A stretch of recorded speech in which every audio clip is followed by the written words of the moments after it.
Paubos na naman yung iniinom ko na Vitabears, yung green variant nila mga be. As you can see, tignan nyo naman. Konti na lang siya mga bebs.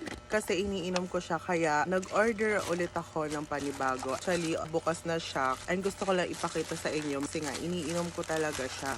So, ayan. Ito yung inuman ko na and paubos na siya. Story time muna tayo. Share ko lang. Dati, kain ako ng kain. Walang katigilan. Sobra. Basta may makitang pagkain, go lang ng go. Di makontrol yung sarili. Kain ng kung ano-ano. Buti na lang I discovered this Vitabears, ang green variant nila mga bevs. Nung tinake ko to, katulong to sa aking mga cravings sa mga food, ganyan. Hindi na ako masyadong kain ng kain. And mas nakokontrol ko yung pagkain ko. Dahil it contains Garcinia cambogia, which help for suppressing appetite. Itong isang bottle nila mga be, meron siyang 60 gummies and good for 1 month na siya. So, paano ba to iniinom? Mas effective to mga be kapag iinumin nyo in morning, like empty stomach kayo, tas take 2 gummies. Ganyan yung itsura niya mga be at sinasabi ko sa inyo, sobrang sarap nito and effective. Kaya naman, itry mo na din to, ang green variant ng Vitabears.